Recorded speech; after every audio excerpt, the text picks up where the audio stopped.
Hello नमस्कार दोस्तों, स्वागत करते हैं हमारे इस यूट्यूब चैनल पर आपका। और आज हम बात करेंगे दोस्तों दूसरे नियम पर। हमारे पहला नियम साहचर्य के नियम के हमने अंदर पढ़ा था, अनुकूलन अनुक्रिया का नियम। और अब हम बात करेंगे उद्दीपक के सिद्धांत पर। जो भी कहने का अभिप्राय, जो उद्दीपक का हम सिद्धांत हम पढ़ते हैं, जिस तरह जो थार्नडाइक ने दिया था, उसके अंदर हम पढ़ेंगे कि उन्होंने क्या क्या बातें कही थी। जिस तरह से सबसे पहले बात करते हैं, इसके अंदर जो थार्नडाइक का था उद्दीपक अनुक्रिया का नियम। इस सिद्धांत में हम दोस्तों क्या क्या जानेंगे, देखिए। सबसे पहले इसमें जो दिया था थार्नडाइक ने दिया था। किसने दिया था? ये थार्नडाइक ने। ठीक है दोस्तों, किसने दिया था? थार्नडाइक ने। इन थार्नडाइक के बारे में जानेंगे कि ये क्या थे क्या नहीं थे। तो मैं आपको बताना चाहता हूँ, ये एक पशु मनोवैज्ञानिक थे। ठीक है दोस्तों, पशु मनोवैज्ञानिक थे, लेकिन दुनिया विश्व के सबसे पहले शिक्षा शास्त्री भी इन्हें माना जाता है और शिक्षा मनोविज्ञान के जनक भी इन्हें ही माना जाता है। तो ये बात आप थोड़ा सा ध्यान रखें। क्या है ये? शिक्षा मनोविज्ञान के जनक। किसके जनक हैं? शिक्षा मनोविज्ञान के। शिक्षा मनोविज्ञान के, ये विज्ञान होता है सही रूप में बोले तो, शिक्षा मनोविज्ञान के जनक। और दूसरी चीज़ इसमें क्या खास बात थी? विश्व के पहले शिक्षा शास्त्री। क्या हैं ये? विश्व के प्रथम शिक्षा शास्त्री। ये विश्व के प्रथम शिक्षा शास्त्री थे दोस्तों। कौन? थार्नडाइक।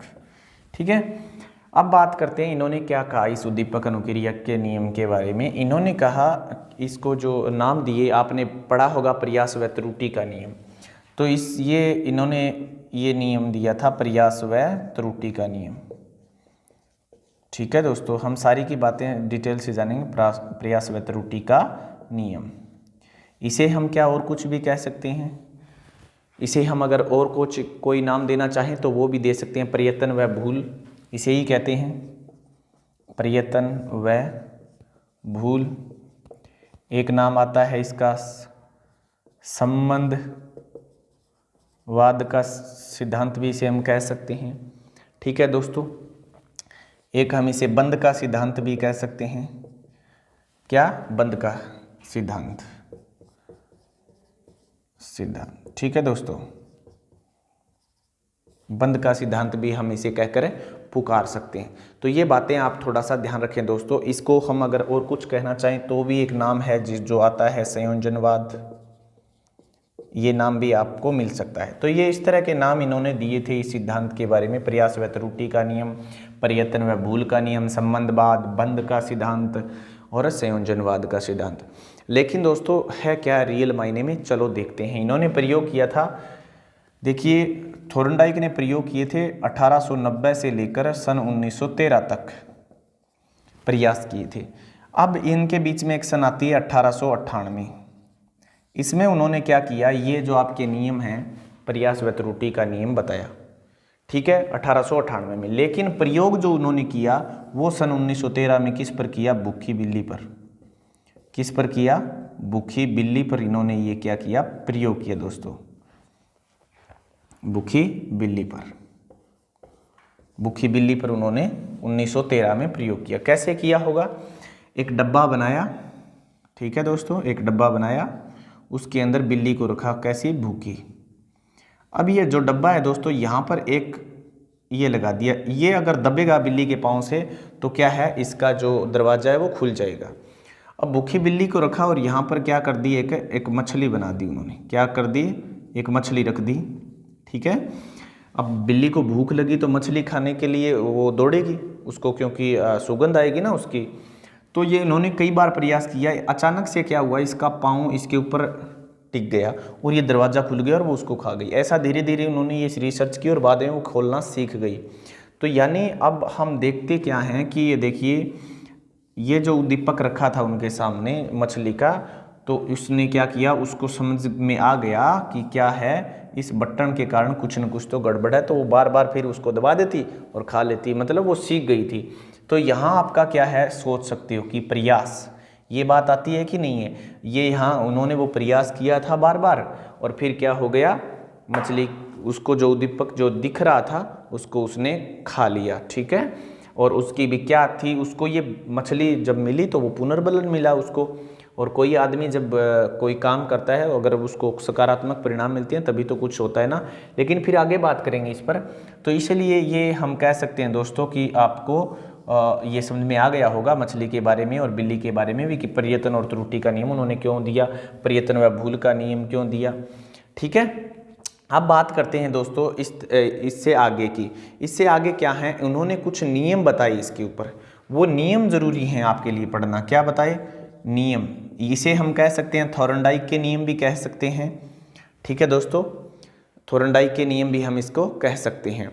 लेकिन बात आती है नियम कौन से थे, तो उन्होंने एक तो नाम दिया इसको, पहला नियम तो था मुख्य नियम। क्या नाम था? मुख्य नियम।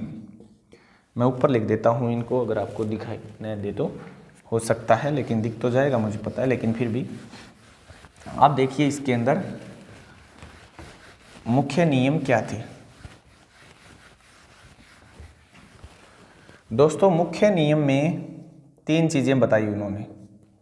मुख्य नियम ये पहला था, इसे ही कहते हैं रुचि का नियम भी कह सकते हैं आप। क्या कह सकते हैं? रुचि का नियम।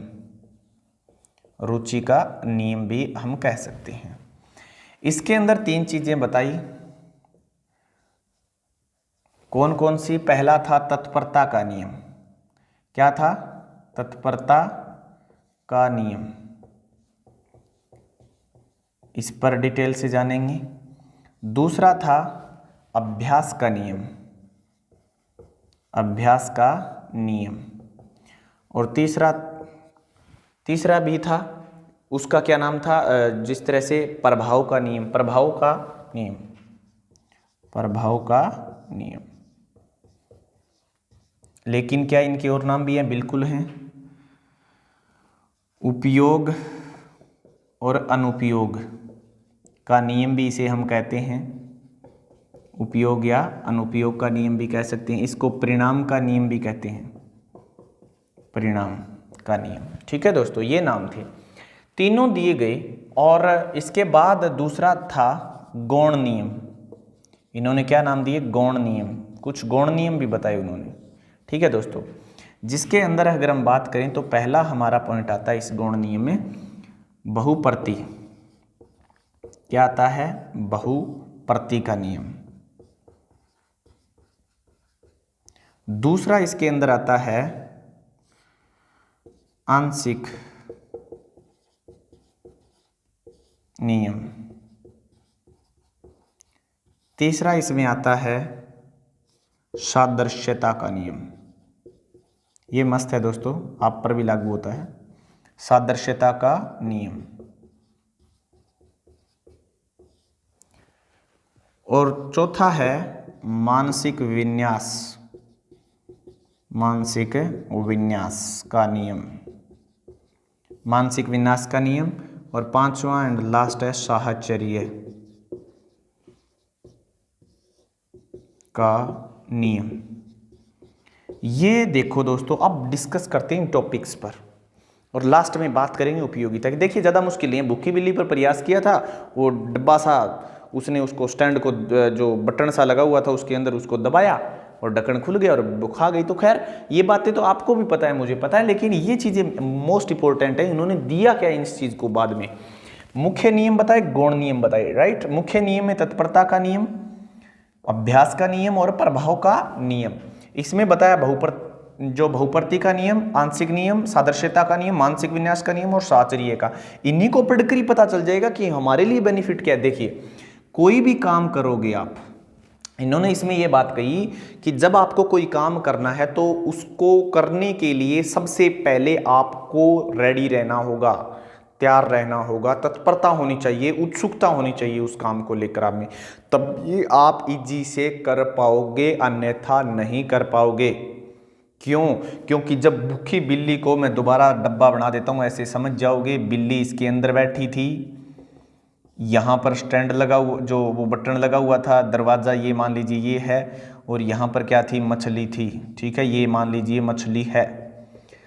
अब उसने पहली बात तो बार बार प्रयास किया, तभी तो वो क्या हुई, ये बार बार प्रयास किया, तत्परता थी उसको किसकी, खाने की रुचि थी कि अब उस काम को करना ही है। तो वो पहले से ही क्या कर रही थी, तैयारी कर रही थी या प्रयास कर रही थी इसको खोलने का, और फिर उसको मछली मिलती है।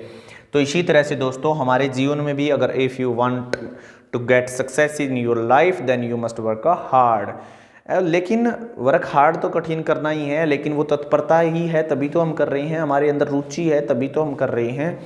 लेकिन दूसरा देखिए, अब वो मान लीजिए आपके अंदर रुचि आ गई, तत्परता आ गई, उससे काम करने से पहले आप बड़े उत्सुक हैं, आप में जोश उत्पन्न हो गया है, तो फिर क्या करना पड़ेगा, अभ्यास। इस बात को तो समझाने की आवश्यकता ही नहीं है ना, बार बार किसी चीज़ का उपयोग करोगे और अनुपयोग करोगे तभी तो क्या होगा, सफलता मिलेगी। अभ्यास करोगे तो क्या है, सफलता मिलेगी, और सफलता मिलेगी तो क्या होगा, प्रभाव का नियम लागू होगा, यानी परिणाम अच्छा आएगा, और परिणाम अच्छा आएगा तभी तो आप क्या करोगे, सफलता प्राप्त करोगे। राइट, ये तीनों चीज़ें तो उम्मीद करता हूँ समझ में आ गई होगी। अब बात आती है गौण नियम पर। देखिए दोस्तों, अगर मान लीजिए आपको परिणाम अच्छा नहीं मिल रहा तो हम क्या करते हैं, बहुप्रति का नियम यूज करते हैं। जैसे देखिए, आपको नौकरी लगने के लिए क्या करते हैं, नोट्स पढ़ने पड़ते हैं, क्लासेज लेनी पड़ती हैं, अलग अलग कोचिंग की बुक्स पढ़ते हो, अलग अलग मतलब कोचिंग इंस्टीट्यूट में जाते हो। कहने का मतलब, बहु का मतलब अनेक चीज़ें हम ट्राई करते हैं किसी चीज़ को पाने के लिए। तो वही किसका नियम है, बहुप्रति का नियम है। उम्मीद करता हूँ समझ में आ गया। दूसरा है आंशिक नियम। आंशिक नियम दोस्तों, इतनी बड़ी बुक राजस्थान जीके पढ़ते होंगे आप, अगर नहीं पढ़ते तो कोई बात नहीं, किसी का भी तो जीके पढ़ते होंगे। तो दिक्कत क्या होती है दोस्तों, हम क्या सोचते हैं कि ये तो बहुत बड़ी बुक है, तो आप छोटे छोटे टॉपिक में काट कर काम में ले लेते हैं। तो वही है आंशिक नियम। एक टीचर सिलेबस पूरा कराता है तो वो टुकड़ों में कराता है कि एक पीरियड में कितना कराता है, दूसरे में कितना करवाना है, तीसरे में कितना कराना है। वो सारी चीज़ें आंशिक नियम में आती हैं, यानी बांट के हम कोई चीज़ को पढ़ें। सादृश्यता का नियम, ये वो नियम है, जैसे आप अपने ननिहाल में गए, कहीं पर भी गए हो, ननिहाल की कोई ज़रूरी नहीं है, वहाँ पर जैसे आप एक लड़की हैं, ऐसा सपोज करना है हमें, क्योंकि आदमी तो खैर फिर भी घर की चीज़ें कम बनाता है। एक लड़की कोई ननिहाल में गई है, कोई भी हो सकती है वो, और वहाँ पर उसने हलवा बनाना, उसकी मामी जी हैं वो हलवा बना रही हैं, तो उसने उसको हलवा बनाती हुई देख लिया, और फिर देखने के बाद घर पर जब वो आई तो वहाँ पर भी उसने आकर हलवा बना दिया। तो ये सादृश्यता का नियम, मतलब किसी को देखकर कुछ चीज़ सीख जाना। उसके बाद मानसिक विन्यास का नियम, ये तो थोड़ा सा आपको समझना है। मानसिक विन्यास का नियम क्या है, जैसे आप कैसी सोच बनाते हैं किसी के प्रति। जैसे मान लीजिए कुछ एक लोग, आपने सुना होगा कि यार मेरे को तो मैथ नहीं आता बिल्कुल भी, ऐसा सुना होगा आपने देखते हुए, मेरे को तो मैथ आता ही नहीं, तो उसको आएगा भी नहीं, क्योंकि उसने क्या कर ली, उसका मानसिक जो सोच है ना दोस्तों, वो ऐसी धारणा ही उन्होंने ये बना ली कि मेरे को तो मैथ नहीं आता तो इसका मतलब नहीं आता, तो वो ऐसा कर लेता है। लेकिन अगर आप चाहो तो उसको भी सीख सकते हो इजी से, क्योंकि वो आपके मानसिक विन्यास पर बात डिपेंड करती है कैसा है, सकारात्मक है या नकारात्मक है। नेक्स्ट आता है साहचर्य का नियम, साथ साथ रहकर कोई चीज़ सीखना। तो ये तो बिल्कुल आप सारे जानते ही होंगे, जैसे कि आपने गिलफोर्ड का सुना था ना, हमने जब शुरुआत की क्लास में लगाई थी, उसमें आपने सुना होगा कि किसी के व्यवहार से व्यवहार में होने वाला परिवर्तन ही अधिगम कहलाता है। तो सेम वही बात है दोस्तों, किसी के व्यवहार से हम कुछ सीखते हैं, किसी को देख देख कर साथ रहकर कुछ सीखते हैं, उसी को ही हम क्या कहते हैं, साहचर्य का नियम कहते हैं, जो सबसे मोस्ट इम्पोर्टेंट है इस चीज़ में, इसको सबसे सर्वश्रेष्ठ बताया है। तो दोस्तों बात करते हैं इस नियम का फायदा कहाँ कहाँ होता है। दोस्तों पहले इनको देख लो ध्यान से, कहाँ कहाँ बेनिफिट होगा। पढ़ाई के लेवल में तो आप देख ही रहे होंगे, जो मंद बुद्धि के बालक हैं उस पर भी इस नियम का लागू होता है, क्योंकि जब मंद बुद्धि के बालक को हम अगर बार बार अभ्यास करवाएंगे, बार बार चीज़ें पढ़ाएंगे, तो वो क्या है, एक दिन कामयाब हो सकता है। क्योंकि त्रुटि भूल एक बार भूलेगा, दो बार भूलेगा, अभ्यास करेगा नहीं भूलेगा। अभ्यास बार बार करने से क्या होता है, हमें लर्न हो जाता है, यही तो बात है ना। दूसरी चीज़ उन्होंने क्या कहा कि यह किस पर चीज़ में लागू होती है, सादृश्यता का नियम, मतलब हम इससे क्या, ये बल देता है, आप किस चीज़ पर, अभ्यास पर बल देता है, देख सकते हो आप, तत्परता पर भी बल देता है, परिणाम पर भी बल देता है। परिणाम का मतलब क्या है दोस्तों, यहाँ देखिए परिणाम का मतलब ये मान लीजिए किस चीज़ पर बल देता है, क्योंकि परिणाम जैसे कि आप अगर काम कर रहे हो, कोई भी काम कर रहे हो दोस्तों, तो कई बार क्या होता है हमें सकारात्मक, जैसे कि मान लीजिए आप तैयारी कर रहे हो, तो कुछ एक बच्चे होते हैं तैयारी करते हैं लेकिन नंबर कम आ जाते हैं, तो फिर वो थोड़ा सा क्या है आलसी बन जाते हैं कि नहीं यार मैं तो नहीं कर पाऊंगा, मुझे तो नौकरी नहीं मिल रही, मैंने तो बहुत ट्राई किया है लेकिन मिली नहीं। तो ये क्या है, उसको परिणाम अच्छा नहीं मिला, मतलब पुनर्बलन अच्छा नहीं मिला उसको। अगर उसको सकारात्मक परिणाम मिलता तो और उसमें जोश आता। ठीक है ना दोस्तों, तो सेम वही बात है। तो ये उसी चीज़ पर आधारित चीज़ें हैं। और किस चीज़ की बातें करता है, आपकी सोच पर भी डिपेंड करता है। ये देख सकते हो कि आप किस तरह की सोच रखते हैं, किस चीज़ के बारे में। आपको सकारात्मक रहना चाहिए, मुझे तो ऐसा ही लगता है, क्योंकि ऐसा नहीं सोचना चाहिए कि मुझे मैथ नहीं आता तो आप सीख नहीं सकते। ये आपकी मानसिक विन्यास है, तो इस चीज़ पर वो बल देता है। ठीक है दोस्तों, मतलब आप कोई भी चीज़ पढ़ते हो तो अगर उसको पढ़ना ही है तो आप क्या है बार बार छोटे टुकड़ों में करके पढ़ सकते हो, इजी हो सकता है हमारी पढ़ाई करने के लिए। तो ये इस चीज़ पर भी बल देता है। आप अलग अलग चीज़ों का इस्तेमाल कर सकते हो, अलग अलग इक्विपमेंट का यूज कर सकते हो। आजकल मोबाइल के माध्यम से भी पढ़ सकते हो, यूट्यूब के माध्यम से जैसे हम पढ़ते हैं, नोट्स के माध्यम से, बहुत सी ऐप हैं उनके माध्यम से। तो ये बहुप्रति का नियम भी हमारे ऊपर लागू होता है। ऐसी बहुत सी चीज़ें हैं दोस्तों। और तत्परता का नियम आपने पढ़ लिया, तो ये सारी चीज़ें इसी पर ही डिपेंड करती हैं। अगर समझ में आया हो तो अपना चैनल लाइक और सब्सक्राइब जरूर करें। फिर एक नई वीडियो के साथ हम क्रिया प्रस्तुत के सिद्धांत को लेकर फिर हाजिर होंगे। तब तक के लिए धन्यवाद।